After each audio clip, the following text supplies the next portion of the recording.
I watched the Queensland Reds, so it's really been a tough year, probably tough years to come. Yeah, score the try before you worry about the conversion. That's probably my comment, I think, to beef cattle producers in central, western and western New South Wales. Let's do the really simple things well. I suppose, going back off what Scott says, we can only, I suppose nutrition I think is one of the biggest drivers, and it's something we can't control, so we need to control all those other factors first.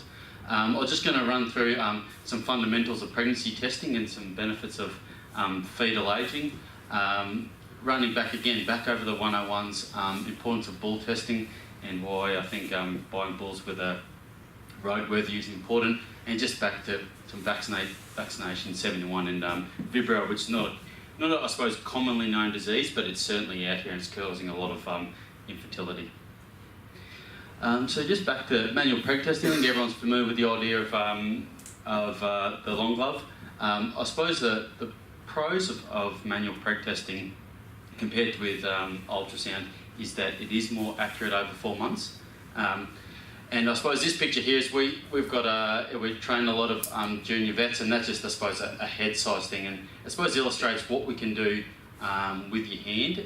Over 4 months, it's you get a lot more data from your hand than actually you can get from ultrasound, and that involves around head size, eye socket size, middle uterine artery size, foot size. All this stuff helps you age manually. Unfortunately, ultrasound can't give us that. I suppose the pros, it's you don't need a lot of gear. You need a glove and some lube. Skills needs practice. It's a technical skill and readily teachable, and I think it's one of those things with practice anyone can do. It does cost a bit of wear and tear on the body. Ultrasound, this is Dan, one of our vets, doing some ultrasound. I suppose the pro of ultrasound in beef cattle preg testing is speed. You can really get through, and right set up with good people and good facilities, you can process cattle at quite a high rate. The massive benefit I see for it is very accurate ageing from 6 to 16 weeks. It's you can really break it down to a weekly, I suppose, cut-offs, and you can do it very quickly. The negatives, I suppose, depending on what machine you use, there is, I suppose, opportunity to do a lot of false negatives. I suppose all our guys have to be at a glove before they can ultrasound, but the main thing is, I suppose, at a 5-month fetus, that's way down forward in the cow, and so a lot of times the ultrasound won't quite see that. So I think being able to manually go in and check that and make sure that an empty is palpated with an empty uterus, I think is important. Cost of gear, it's pretty expensive to get into ultrasound preg testing, and because of that false negative rate, we manually check our empties. So if you've got a pregnancy testing rate that's quite low and you're double checking a lot, so it's a lot of double handling, which I think is one of the big reasons why its application in North Australia has been quite limited up until this point in time. I think a lot of guys are pushing into that area, but I think that's one of the biggest reasons is your ability to be confident in your negative answer. What we can and can't see on the screen, and I suppose I just wanted to illustrate why pregnancy testing with an ultrasound is limited. So what we've got here, we've got a nice fetus, and this is called cotyledons. That's where the uterus and the placenta join. After about 4 months, this fetus gets too big for you to see it in entirety, so you can't measure anything. At 6 to 16 weeks, you can easily measure cross-sections of this fetus, and because you can measure cross-sections, you can age. After 4 months, no one can see that, and all you can see is cotyledons. Cotyledons, however, vary in size depending on where they are on the uterus, and so with an ultrasound, if all you can see after 4 months is the cotyledons, then your ability and their size and shape varies on where they sit on the uterus, then your only tool for ageing is variable, so your accuracy is variable. And this is why, going back to the comment about manually preg testing, is that eye socket, head size, foot size are all tools you can use. The ultrasound can't do that. Why is that? It's a bit of a shameless promotion for my profession. I suppose when things go wrong, you've got an ability to look into it. That's us just taking some blood samples from infertility investigation. Again, crush side consultant, we really push that while you're on farm, offer a lot of advice. while you're here, famous last words to a mixed practice vet, the best yarns come from when someone says, while you're here. Anyone who's read James Herriot, that stuff happens. Like, I could tell a million stories that just have my name instead of his. Like, it's really quite funny, and it's a fun job for that kind of stuff. Why preg test and why move to a controlled joining system? I think they're all pretty straightforward. Uniform calf drop, selection pressure for fertility, ease of management, budgeting and planning, but also disease mitigation. Once you've drawn a line in the sand, you quickly work out whether you're winning or losing.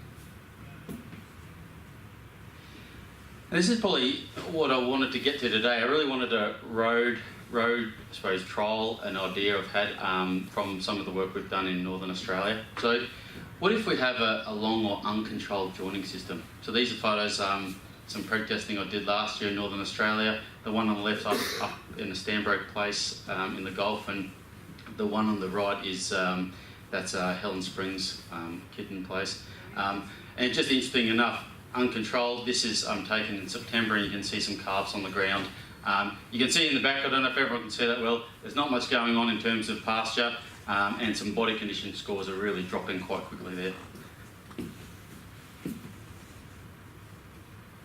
So lessons from the Northern Australia as a seasonal rainfall pattern, therefore its nutrition is seasonal. So if you're a cow in Northern Australia and you calve in October to December, that's great. So you're calving down when nutrition is just about to pick up. So you're at your greatest metabolic need, that's marred with the greatest metabolic, I suppose, or nutritional availability as you come through. If you're calving from January to March, yeah, that's still pretty good, but you're coming out of the nutrition. In Northern Australia, if you're calving from April to October, that's not so good, and that's where you get, I suppose, increased cow mortalities, calf mortalities, and that's quite a bit of a hit. Why is that? Again, the rainfall equals nutrition. So those girls who are calving into April and October, they're hitting a freight train of metabolic needs, so they're going out and not much coming in. So in Northern Australia, body condition score drives a lot of fertility and production. So how do we take advantage of that? And this is what is pretty exciting. We've moved to a controlled joining by fetal aging. So what we're doing is we're now drawing lines in the sand because we are drafting our cows into management groups based on how pregnant they are. This helps facilitate management decisions. So on the top axis we've got body condition score, and then going down we've got month of gestation, so you can see where everyone sits. The body condition score helps us manage some management decisions because we know if all our girls are at a low body condition score, particularly if they're calving to the end of March, those girls will need a lot more help to get them through to get them back in calf the next year. Conversely, the girls who are going to calve in that April to October group, we can decide that we need to either really spend a lot of money to get them going well, or we need to get rid of them and put them on. For a lot of corporate guys, there might be another opportunity for them. But again, once you've got the data, you can make that decision. So I put the old school method, that's with someone penciling. It's not me penciling because mine's much more messier than that. So this is new school data entry. And I suppose going back to that comment I made about producers in Central West and Western New South Wales, I feel that we're, as a group, are not using the tags at all. I can't think of many people actually use that thing we've already got, and we're only really using it for market compliance. These are just two different ways of data entry that are used in Northern Australia. I quite like this system that Stanbroke have developed. I suppose like everyone in regional Australia, getting labour can be a big challenge. And so if you're running a lot of these stations off gap year, wild ringers and backpackers, you need to make things as easy as possible. And a touch screen is about as easy as it gets, and anyone can do that, and anyone can be trained to do that very quickly. So I really quite like it. I think that's quite innovative. So if we said controlled joining by fetal aging helps us in the north, how can we apply this in Western New South Wales? And I kind of feel that, and this is what I'm really keen on what everyone thinks, but on if we have a non-seasonal joining in Western New South Wales, and I think a lot of producers do, or they have an extended joining, what can we do? And I suppose our problem down here is we're in the uniform rain zone, which puts into uniformly doesn't rain. So our decision making is not whether we try and put cows in because we know it's going to rain, it's what do we do when it's not raining? How do we step out of it? And so imagine you've got your herd and your bulls run all year round. Most of those cows will have a seasonal calving pattern anyway to a degree. But if we went through and we worked out quickly, we preg tested, we'll have a group who are 6 to 9 months pregnant, so they're going to give us a calf in under 3 months. So they're going to give us a closest return on investment. We go next to the girls who are 3 to 6 months, the 6 weeks to 3 months, and they're preg tested empty. So when the feed cuts out, we straight away can work out who's who in the zoo and who's the first vote out. The other idea I had is going back to fetal aging using ultrasound technology. Again, it's very accurate from 6 to 16 weeks, is that if, say, we decided we were going to have an 8-week joining, then we keep the bulls in for 12 weeks, however we preg test back to an 8-week joining. So at the end, we have almost 2 groups. We have the earlies, the girls who got in calf the first 4 weeks, the lates who got in calf the second 4 weeks of our regular 8-week joining, but then we've allowed another 4 weeks, and then suddenly we've got a PTIC sale mob, or if we don't want to use these girls at all, we just treat them as empties. I think that might be particularly interesting for people who have got high-end products. I think anyone who's doing a bit of wagyu work, I think maybe there's an opportunity there, and I know some corporates have had a bit of a crack at that. How do we identify in Northern Australia? Physical identification.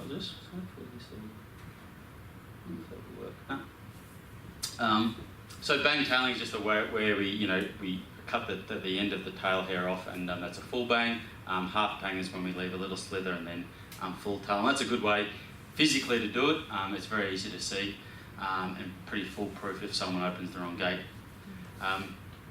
But where I wanted to go a little bit with that is that in terms of how do you use the technology we have more effectively, is that we've already got half the technology as commercial beef producers in Central West New South Wales. We've already got the ear tag. All we really need to do that kind of preg testing or fetal aging, all we really need to do is have a wand. I think you can get a good wand for under $2,000, and just with that wand and running sessions while you're preg testing and putting those girls into earlies, lates, and if you wanted a bonus round, that'd be good. But even if you didn't, by having your earlies and lates, if things get very tough and you have to make decisions, straight away, all you've got to do is run the whole group back through the race, and you're wanding, 3 months, 6 months, 3 months, 6 months. Straight away, we know where we would send those girls. Going back to that thought about controlling the controllables, bull testing is back another 101 that I think producers don't use nearly enough. I suppose I always like the idea of it's an annual roadworthy for bulls. Bulls and their ability to do their job changes annually. And I think making sure that those guys can achieve what they're set out to do.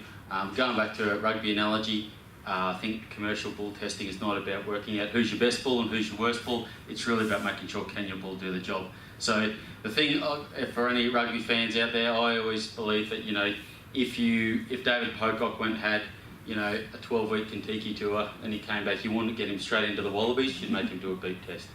Our bulls are no different. They've had this big holiday while they haven't been at work, and then they come back. We need to make sure that they, the beep test. And for any non-rugby people, a beep test is just a fitness test that tells you how fit you are. And so what we're trying to do with our bull testing is just drawing a line in the sand. Can you do the job? And that, I think we need to do that every year, because I suppose it's too late at preg testing to have worked out that the bulls couldn't do the job.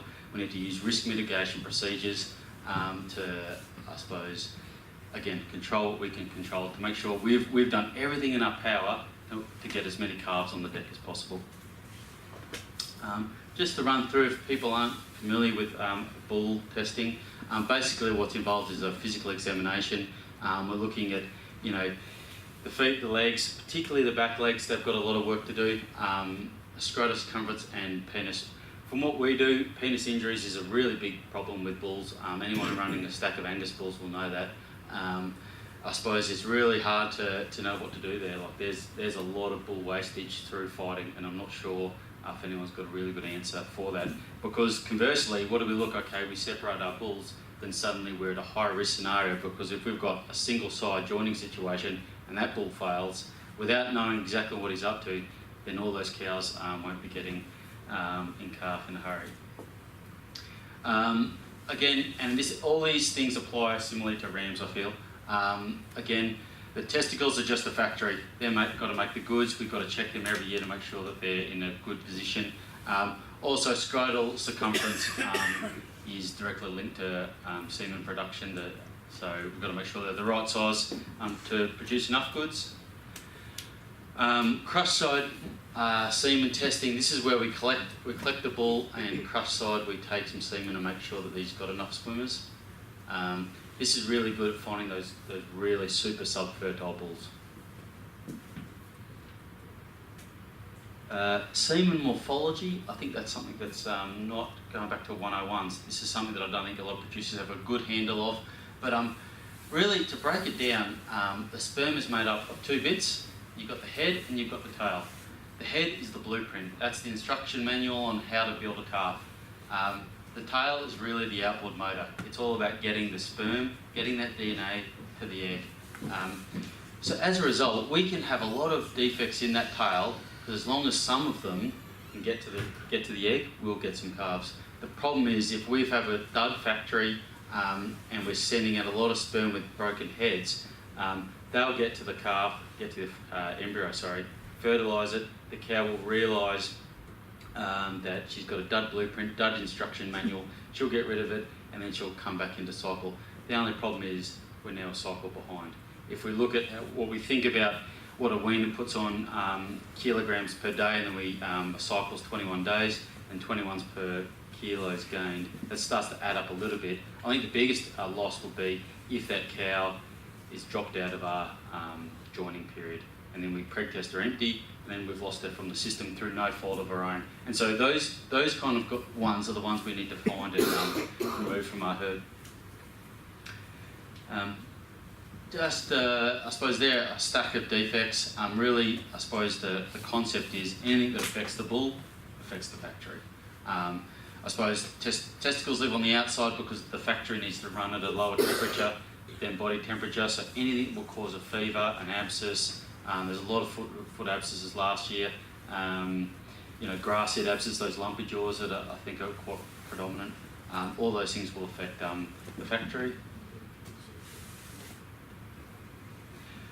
This is just, I suppose, using tags for bull testing. This is us at a corporate place.